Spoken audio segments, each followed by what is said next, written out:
गणेशाय नमः। श्री दुर्गाय नमः। श्री दुर्गा सप्तशती दशम अध्याय। शुंभ वध। ध्यानम। मैं मस्तक पर अर्धचंद्र धारण करने वाली शिव शक्ति स्वरूपा भगवती कामेश्वरी का हृदय में चिंतन करता हूँ। वे तपाए हुए सुवर्ण के समान सुंदर हैं। सूर्य, चंद्रमा और अग्नि, यही तीन उनके नेत्र हैं तथा वे अपने मनोहर हाथों में धनुष, बाण, अंकुश, पाश और शूल धारण किए हुए हैं। ऋषि कहते हैं, राजन, अपने प्राणों के समान प्यारे भाई निशुंभ को मारा गया देख तथा सारी सेना का संहार होता जान शुंभ ने कुपित होकर कहा, दुर्गे, तू बल के अभिमान में आकर झूठ मूठ का घमंड न दिखा। तू बड़ी मानिनी बनी हुई है, किंतु दूसरी स्त्रियों के बल का सहारा लेकर लड़ती है। देवी बोली, ओ दुष्ट, मैं अकेली ही हूँ। इस संसार में मेरे सिवा दूसरी कौन है? देख, ये मेरी ही विभूतियाँ हैं, अतः मुझ में ही प्रवेश कर रही हैं। तदंतर ब्रह्माणी आदि समस्त देवियां अंबिका देवी के शरीर में लीन हो गईं। उस समय केवल अंबिका देवी ही रह गई। देवी बोली, मैं अपनी ऐश्वर्य शक्ति से अनेक रूपों में यहाँ उपस्थित हुई थी। उन सब रूपों को मैंने समेट लिया। अब अकेली ही युद्ध में खड़ी हूँ, तुम भी स्थिर हो जाओ। ऋषि कहते हैं, तदंतर देवी और शुंभ दोनों में सब देवताओं तथा दानवों के देखते देखते भयंकर युद्ध छिड़ गया। बाणों की वर्षा तथा तीखे शस्त्रों एवं दारुण अस्त्रों के प्रहार के कारण उन दोनों का युद्ध सब लोगों के लिए बड़ा भयानक प्रतीत हुआ। उस समय अंबिका देवी ने जो सैकड़ों दिव्य अस्त्र छोड़े, उन्हें दैत्यराज शुंभ ने उनके निवारक अस्त्रों द्वारा काट डाला।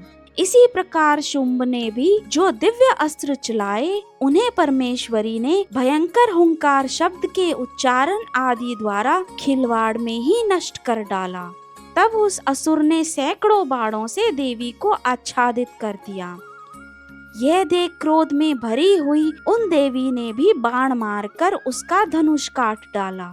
धनुष कट जाने पर फिर दैत्यराज ने शक्ति हाथों में ली, किंतु देवी ने चक्र से उसके हाथ की शक्तियों को भी काट गिराया। तत्पश्चात दैत्यों के स्वामी शुंभ ने 100 चांद वाली चमकती हुई ढाल और तलवार हाथ में ले उस समय देवी पर धावा किया। उसके आते ही चंडिका ने अपने धनुष से छोड़े हुए तीखे बाणों द्वारा उसकी सूर्य किरणों के समान उज्जवल ढाल और तलवार को तुरंत काट डाला। फिर उस दैत्य के घोड़े और सारथी मारे गए। धनुष तो पहले ही कट चुका था। अब उसने अंबिका को मारने के लिए उद्यत हो भयंकर मुद्गर हाथ में लिया। उस समय आते देख देवी ने अपने तीक्ष्ण बाणों से उसका मुद्गर भी काट डाला। इस पर भी वह असुर मुक्का तान कर बड़े वेग से देवी की ओर झपटा। उस दैत्यराज ने देवी की छाती में मुक्का मारा। तब उन देवी ने भी उसकी छाती में एक चांटा जड़ दिया। देवी का थप्पड़ खाकर दैत्यराज शुंभ पृथ्वी पर गिर पड़ा, किंतु पुनः सहसा पूर्ववत उठकर खड़ा हो गया। फिर वह उछला और देवी को ऊपर ले जाकर आकाश में खड़ा हो गया। तब चंडिका आकाश में भी बिना किसी आधार के ही शुंभ के साथ युद्ध करने लगी। उस समय दैत्य और चंडिका आकाश में एक दूसरे से लड़ने लगे। उनका वह युद्ध पहले सिद्ध और मुनियों को विस्मय में डालने वाला हुआ। फिर अंबिका ने शुंभ के साथ बहुत देर तक युद्ध करने के पश्चात उसे उठाकर घुमाया और पृथ्वी पर पटक दिया। पटके जाने पर पृथ्वी पर आने के पश्चात पुनः चंडिका का वध करने के लिए उनकी ओर बड़े वेग से दौड़ा। तब समस्त दैत्यों के राजा शुंभ को अपनी ओर आते देख देवी ने त्रिशूल से उसकी छाती छेद कर उसे पृथ्वी पर गिरा दिया। देवी के शूल की धार से घायल होने पर उसके प्राण पखेरु उड़ गए और वह समुद्रों, द्वीपों तथा पर्वतों सहित समूची पृथ्वी को कपाता हुआ भूमि पर गिर पड़ा। तदंतर उस दुरात्मा के मारे जाने पर संपूर्ण जगत प्रसन्न एवं पूर्ण स्वस्थ हो गया तथा आकाश स्वच्छ दिखाई देने लगा। पहले जो उत्पात सूचक मेघ और उल्कापात होते थे वे सब शांत हो गए तथा उस दैत्य के मारे जाने पर नदियां भी ठीक मार्ग से बहने लगी।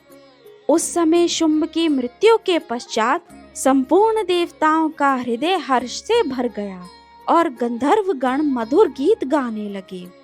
दूसरे गंधर्व बाजे बजाने लगे और अप्सराएं नाचने लगी। पवित्र वायु बहने लगी, सूर्य की प्रभा उत्तम हो गई। अग्निशाला की बुझी हुई आग स्वयं ही प्रज्वलित हो उठी तथा संपूर्ण दिशाओं के भयंकर शब्द शांत हो गए। इस प्रकार श्री मार्कंडेय पुराण में सावर्णिक मनवंतर की कथा के अंतर्गत देवी महात्म्य में शुंभ वध नामक 10वां अध्याय पूर्ण हुआ। धन्यवाद।